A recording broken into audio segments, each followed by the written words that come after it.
Querida audiencia, querido clan, sí, un clan porque estamos unidos por el amor a la matemática a través del método de enlace de conceptos expresados. No olviden suscribirse si les gusta este video. El video número 17 está dedicado a René Descartes, y a ti, Zaida, y a ti, Ernestina, y a ti, Janet, y a todas las Zaidas, y a todas las Janet, y a todas las Ernestinas del mundo. Observen esto. Esto es un vaso. Observen este marcador, el vaso lleno de agua hasta la mitad. El marcador, una vez que lo introdujo dentro del vaso, observen cómo cambia de dimensión, inclusive es imprecisa su ubicación. Es lo que le pasa a un pescador principiante cuando trata de cazar un pez. Les cuesta, mete uno y otra vez el arpón dentro del agua y no logra atraparlo, no logra dar con él con la punta del arpón. ¿Por qué? Porque la luz sufre del fenómeno de la refracción, se desvía dentro del agua y le está mostrando una información falsa, un lugar que no es y unas dimensiones que no son. Esto llamó precisamente la atención a un gran hombre de la historia llamado René Descartes, por allá en el siglo XVII en Francia, y lo obligó a cuestionar todo lo que había aprendido. Pero antes vamos a saber un poquito sobre la vida de René Descartes. La madre de René Descartes, debido a que la peste del momento era la peste bubónica, no era el COVID, sino la peste bubónica, la obligó a cambiar de sitio para buscar un lugar más apropiado para su parto. La madre de René Descartes fallece a los 3 meses de haber nacido, lamentablemente. Su padre lo pone bajo el cuidado de su abuela y de la nodriza de la misma, y ya lo llamaba el pequeño filósofo siendo niño, porque era muy preguntón. Fíjense esto, era muy preguntón, hacía demasiadas preguntas sobre las cosas, y esto que ya tiene de niño va a marcar el resto de su vida. Lo ponía a estudiar en un colegio jesuita donde le enseña a discutir sobre todas las cosas antes de definirlas. Intercambiar ideas, opiniones con los compañeros de estudio. Una vez que tiene 18 años y se gradúa de bachiller, continúa estudios de Derecho en la Universidad de Poitiers de París. Allí se gradúa en 2 años de licenciado de Derecho, y prácticamente en vez de decidir la carrera de docencia o de catedrático en la universidad o en cualquier otra universidad, toma la decisión de viajar por toda Europa. Y esto lo hace ¿por qué? Porque la educación que recibió en media y la universitaria, la información que recibió de ella no lo convenció, no creía que era la verdadera. No le gustó el método que utilizaron allí. Y siendo un investigador en ese momento, encuentra en esto una razón más. Él dice, bueno, si yo no puedo determinar a través de los sentidos, los oídos, la vista, el olfato, el gusto y el tacto, la posición y la dimensión real de este marcador, ¿cómo voy a tener fe en la información que me da la naturaleza? Entonces él dice, no, la naturaleza no es fuente real de información. Las universidades de entonces tampoco lo eran, ni tampoco los liceos, porque era una información establecida que no se podía cuestionar. Venía de la Edad Media o de la escolástica de la Edad Media. Entonces él tomó la decisión de viajar y conocer directamente a través de la experiencia al mundo y adquirir conocimientos a través del día a día, del contacto con los seres humanos, de sus pasiones, de sus emociones, de lo que veía. Estaba ansioso de aprender. Pues bien, se está iniciando la guerra de los 30 años, una guerra que configuraría la faz de toda Europa. Era una guerra religiosa al principio, entre protestantes y los católicos de la época. En una de esas noches muy frías, agarrando calor de una estufa, Descartes tiene 3 sueños fundamentales. Y me cuesta dormir, conciliar el sueño. Y una vez que logra el primer sueño que se le presenta, tiene la presencia de unos fantasmas. Los fantasmas lo abordan. Él se levanta estupefacto, sorprendido, asustado, y hace lo que haríamos hoy nosotros, rezar, reza y le pide a Dios protección, no vaya a ser que sea un mal augurio. El segundo sueño lo despierta una explosión, sueña con una explosión. Al despertar ve como relámpagos a su alrededor. Nuevamente reza y vuelve a conciliar el sueño, muy difícilmente, pero lo consigue. Pues este sueño es fundamental. En el tercer sueño aparece a su lado un diccionario que resume todos los conocimientos de la época, y aparece un libro de poesía de un autor latino llamado Ausonio. Él lo abre y aparece una poesía que se llama La ruta que debes seguir, o ¿qué ruta deseas seguir tú en tu vida? En ese momento voltea y está un hombre desconocido. Y en el libro le indica, pasando las páginas, otro poema que se llama ¿verdadero o falso? ¿Ser o no ser? ¿Sí o no? Descartes trata de presentarle el poema inicial que él encontró abriendo el libro, es decir, ¿a qué piensas dedicarte en tu vida? Cuando volteas y ya no está el hombre desconocido, ni está el diccionario. Dentro del mismo sueño recuerda que empieza a analizar el mensaje de los 3 sueños y llega a una conclusión en ese mismo sueño. Él ve eso como un mensaje divino, un mensaje de Dios, donde el diccionario simboliza la sabiduría de la ciencia, y donde las preguntas del título del poema inicial, que era ¿qué ruta deseas seguir?, tiene la respuesta en el segundo poema que le mostré el desconocido: ¿verdadero o falso? Es decir, Descartes se da cuenta que Dios le está diciendo que debe dedicarse a la investigación, a buscar la verdad. Y eso es lo que se dedica una vez que se despierta definitivamente, decide cambiar de ambiente, ya no decide dedicarse a viajar, no decide formar parte de aquella guerra que se estaba formando, y decide alejarse de ese ambiente perturbador y buscar un ambiente más tranquilo para poder pensar, para poder analizar e investigar. Y no encuentra un lugar mejor que Holanda. Y Holanda lo coge abiertamente. No había otro país en Europa que le diera esa libertad. Él vuelve nuevamente al problema o al fenómeno del vaso.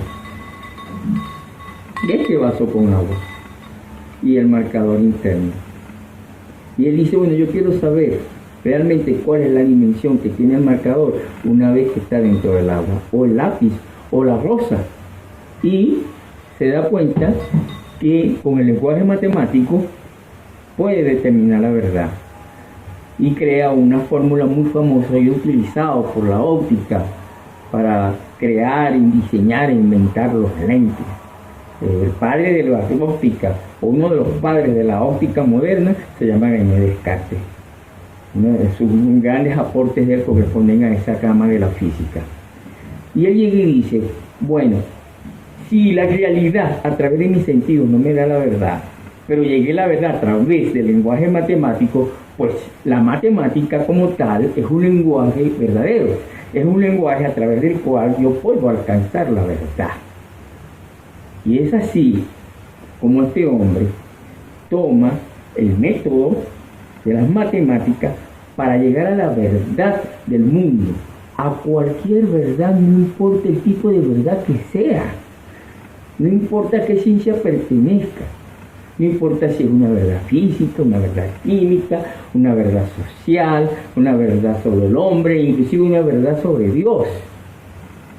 Y al método de la matemática aplicado a todo tipo de conocimiento, él lo trata, digámoslo así, lo discute en un libro fundamental en la historia de la matemática y de la filosofía llamado El discurso del método.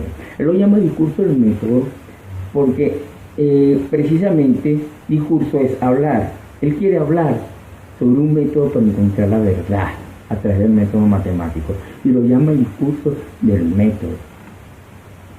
Y allí comienza a hablar de sí mismo, a hablar sobre un nuevo método para alcanzar la verdad.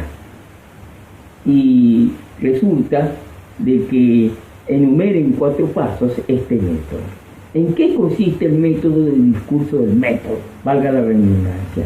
Pues son 4 pasos sencillos que él utilizaba en matemática o que bien desarrolló para aplicar desde ese momento también en las matemáticas. ¿Cuáles son los pasos? Número 1, dudar. ¿Sí? Dudar de todo. Dudar de que sabes realmente lo que te han sobre las cosas. Dudar de los conocimientos que te ha suministrado la educación hasta ese momento, la educación universitaria, la educación empírica o que te ha dado la experiencia. Y a raíz de eso, de esa duda, hacerte preguntas. Ese es el primer paso del método de cartesiano. El segundo paso es dividir, como hacen en matemáticas con los problemas, dividir el problema de la vida o dividir el problema científico, físico, químico, religioso, teológico, en problemas sencillos, en problemas más sencillos, e ir resolviendo esos problemas sencillos cada uno. El tercer paso del método cartesiano consiste en tratar un problema complejo desde esos problemas pequeños hacia el todo. Es decir, unir todas esas soluciones de tal manera de conseguir la solución total. Y por último, el cuarto paso es chequear que todo lo que se hace está correcto, verificarlo. Fíjense los 4 pasos sencillos, así como yo les nombro los pasos del MESE, o método de enlace de conceptos expresados. Es un método sencillo. En esos 4 pasos se resume el método cartesiano, el gran tema que se presenta en esa gran obra magna llamada El discurso del método. El discurso del método se editó en 1636 y fue un 36-37 y fue un libro muy popular en la época, muy solicitado. Lo hizo de forma anónima para poder evitar o esquivar la investigación de la iglesia. Él estaba muy impresionado por lo que había pasado con su colega Galileo Galilei, quien había sido casi quemado por la Inquisición, no quería que le pasara. Por eso lo hizo anónimamente, en primer lugar, y en segundo lugar evitó el nombre de tratado, porque tratado sugería enseñar, y puso discurso, discusión, discurso del método, de un nuevo método para llegar a la verdad. Y este método no consistía en otra cosa que en el método de las matemáticas. Es así como a partir de las matemáticas él inventa un nuevo camino filosófico para llegar a la verdad y funda su gran obra filosófica. Ahora bien, los aportes de René Descartes en la matemática son muy grandes. Sin embargo, antes de tratarlo directamente, permíteme decirles que a raíz del método cartesiano, él también se hace muchas preguntas y está claro para él que mientras él se hace esa pregunta, mientras él duda, él existe como tal, deja de ser un simple animal para ser humano y llega a la conclusión de que la esencia principal de ser humano es preguntarse, es dudar, está aquí en pensar. Y surge su gran frase famosa: pienso, luego existo. No es luego vivo, es luego existo. Viven las plantas que no piensan, viven los animales que no piensan, pero el hombre, además de vivir, existe cuando piensa, cuando forma conceptos, cuando habla dentro de sí. Esa es la nueva visión que tiene Descartes para hablar de la esencia del ser humano, del pensamiento. Y eso originó pues una etapa en toda la ciencia y la filosofía llamada racionalismo. El racionalismo viene de la razón, porque puso a la razón como esencia del ser humano y como paso o filtro para comprender la naturaleza, sin necesidad de creer en la fuente de nuestros sentidos. Pues bien, a nivel de matemática, los aportes de Descartes son indudables. Hoy en día no sabemos quién es René Descartes, y en primaria y en secundaria y en la universidad, así como pasaba con George Cantor, resulta que el hombre está presente en todo momento. Cuando nosotros utilizamos coordenadas X y Y, a las coordenadas X la llamamos abscisa y a la coordenada Y la llamamos coordenada. Esas, la abscisa y la ordenada, sirven para ubicar un punto en el plano.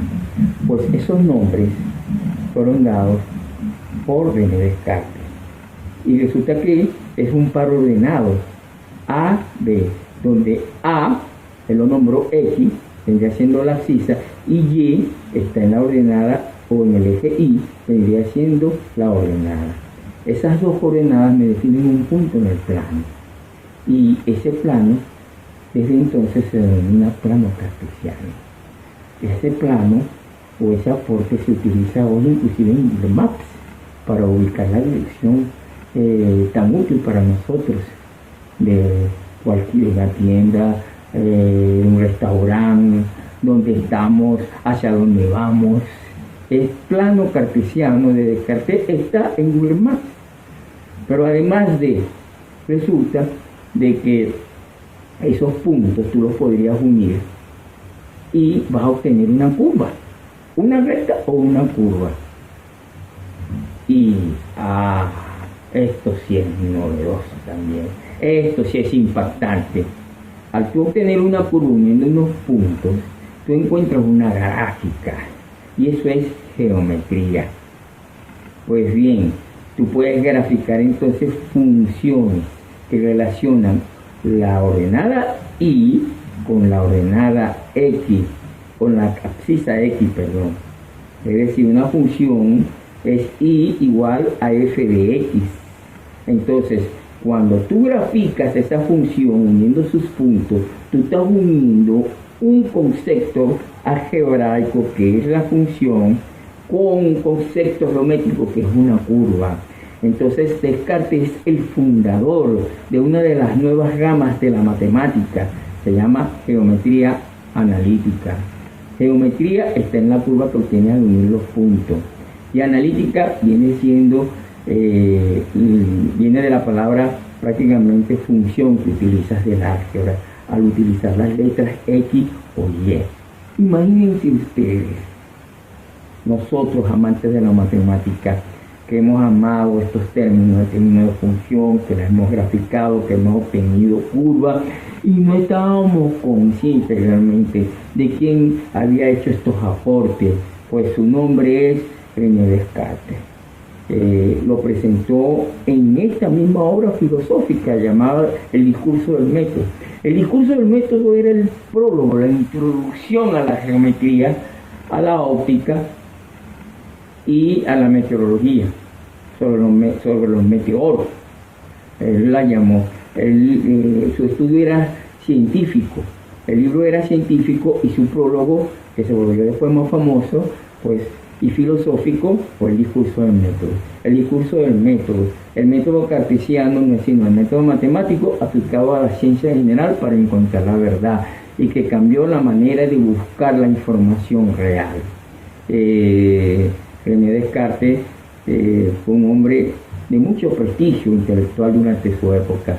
La reina Cristina de Suecia le solicitó su servicio en los últimos años de su vida. Lamentablemente fallece en 1650 en su corte de neumonía.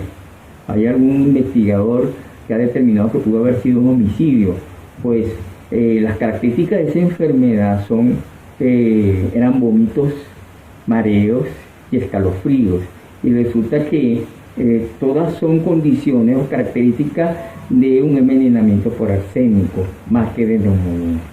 Y se piensa, aunque no está comprobado, que pudo haber sido un homicidio. Su tumba se encuentra hoy en día quizás en la iglesia más prestigiosa, en la abadía más prestigiosa de París, en la Saint-Germain-des-Prés. Y es sin duda uno de los grandes maestros de toda la historia de la filosofía y de las matemáticas. Él retó a un matemático contemporáneo llamado Fermat a que aplicara el método cartesiano que él proponía en el curso del método para hallar la recta tangente de una curva que hoy se llama el folio de Descartes. Si lo hallaba rápidamente, pues el método cartesiano era exitoso, pues Fermat, un gran matemático de la época, lo encontró en pocas horas y dijo: caramba, Descartes, tenías razón, tu método me permitió llegar en poco tiempo a una gran verdad, a resolver un problema que era muy difícil de resolver para la época con cualquier otro método. De muchas preguntas que se hacía, hay una respuesta, hay un camino, hay un método. Recuerden, clan, recuerden, compañeros, que una de las cosas importantes en matemáticas no es solamente resolver problemas, sino también hacerse una y otra vez preguntas. Los espero en el próximo video de Matemática al Gusto.